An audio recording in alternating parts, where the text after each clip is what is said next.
بسم اللہ الرحمن الرحیم۔ شوہر اپنی بیوی کو طلاق دینا چاہتا ہے، وہ کیا طریقہ اختیار کرے یہ ہم دیکھ چکے۔ لیکن اگر بیوی اپنے شوہر کو چھوڑنا چاہتی ہے تو پھر اس کے پاس کیا طریقہ ہے؟ بیوی جب اپنے شوہر کو چھوڑنا چاہے گی تو وہ خلا کا طریقہ اختیار کرے گی۔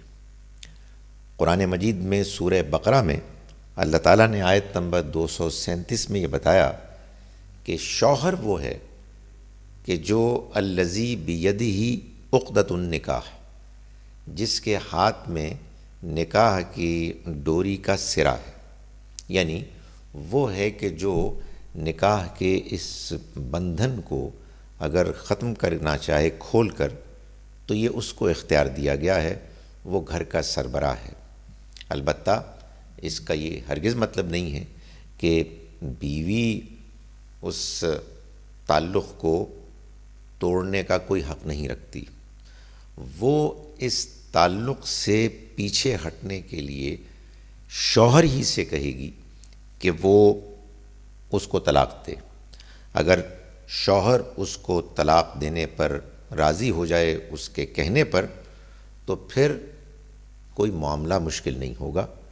طلاق کا وہی پروسیس فالو کیا جائے گا کہ جو پہلے بیان ہو چکا، جس میں وہ عدت کے دوران اپنے شوہر کے گھر میں رہے گی۔ چونکہ بیوی کی فرمائش پر طلاق دی گئی ہے تو بیوی کو موقع ملے گا کہ اس دوران میں وہ فیصلہ کرے کہ وہ اپنا فیصلہ واپس لینا چاہتی ہے یا نہیں لینا چاہتی۔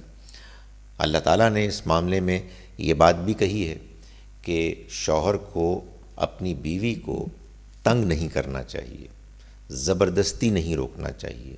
اگر کوئی شخص اللہ اور آخرت کے دن کو مانتا ہے تو وہ زیادتی کرنے کے لیے، دوسرے کو تنگ کرنے کے لیے یہ نہ کرے کہ اپنے اختیار کو غلط استعمال کرے۔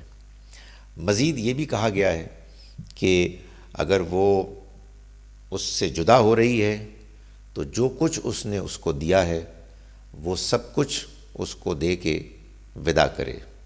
یہی در حقیقت شوہر کے مقام اور حیثیت کا تقاضا ہے۔ البتہ اگر شوہر اتنا گر جائے کہ وہ یہ سوچے کہ اگر میں نے اپنی بیوی کو طلاق دے دی، اس کو چھوڑ دیا، تو پھر میں نے جو کچھ اس کو تحفے تحائف دیے ہیں، جو قیمتی چیزیں میں نے اس کے حوالے کی ہیں مختلف موقعوں پر اس کے نام کر کے، وہ سب بھی چلی جائیں گی۔ تو اس لالچ کی وجہ سے اگر وہ اس کو چھوڑنے سے گریز کر رہا ہے، اگرچہ کہ ان کے درمیان اب آپس میں کوئی نباہ کا امکان باقی نہیں رہا، تو اللہ تعالیٰ نے ایسے موقع پر یہ کہا ہے کہ پھر بیوی کے لیے کوئی حرج نہیں کہ وہ ان تحفے تحائف کو اس کو واپس لوٹا دے اور اپنی جان اس سے چھڑا لے۔ قرآن نے باقاعدہ لفظ فدیہ استعمال کیا ہے کہ وہ اس کو دے کے اور اپنے آپ کو بچا لے۔ یہ جو کچھ وہ دے گی وہ تحفے تحائف ہیں، مہر نہیں ہے۔ مہر تو بیوی کا حق ہے کہ جو اصل میں تو نکاح کے موقع پہ اس کو ملنا چاہیے۔ یہ نکاح کے موقع ہی پر اس کو دی جانے والی رقم ہے۔ اگر کہیں اس کو مؤخر کر دیا گیا ہے، جو ہمارے ہاں اصطلاح میں غیر معجل جس کو کہا جاتا ہے، تو یہ ایک مجبوری ہے۔ لیکن اگر عورت اپنی فرمائش پر اپنی خواہش سے طلاق لے رہی ہے، یعنی خلا کا تقاضا کر رہی ہے، تو اصلاً تو اس کے پاس جتنے بھی تحائف ہیں اسے اس کے ساتھ لے جانے دیا جانا چاہیے۔ یہی شوہر کے شوہر ہونے کی مروت کا تقاضا ہے۔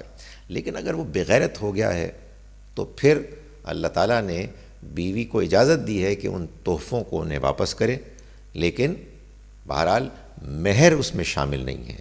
ہمارے ہاں نہ جانے یہ کیسے لوگوں کے ہاں بات مشہور ہو گئی، اور شاید ہمارے قانون میں بھی شامل ہو گئی کہ خلا کی صورت میں عورت سب کچھ جو اس کو دیا گیا ہے واپس کر دے گی، قرآن مجید ایسا ہرگز نہیں کہہ رہا، بلکہ وہ بات کہہ رہا ہے کہ جو میں نے آپ کے سامنے بیان کی۔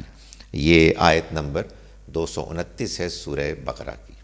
البتہ اگر یہ معلوم ہو کہ شوہر کسی صورت بھی چھوڑنے کے لیے تیار نہیں ہے اور نہ وہ اپنی بیوی کو راضی کر رہا ہے، وہ اڑ گیا ہے، ضد میں آ گیا ہے، تو پھر بیوی کے پاس ایک اور طریقہ یہ ہے کہ وہ معاشرے کے پاس جائے، وہی معاشرہ کہ جس کے سامنے اس نکاح کا اعلان ہوا تھا، یعنی وہ یا کورٹ کی طرف جائے گی یا کوئی پنچایت ہوگی یا کوئی قاضی ہوں گے کہ جو اس کی بات کو سن کر شوہر کو موقع دیں گے کہ اس کی بات بھی سنی جائے، اور اگر وہ پھر مطمئن ہو گئے کہ ان خاتون کو ان صاحب سے الگ کرنا ضروری ہو گیا ہے، تو پھر وہ اعلان کر دیں گے کہ اب نکاح فسخ ہو گیا ہے اور اب یہ دونوں شوہر اور بیوی نہیں رہے۔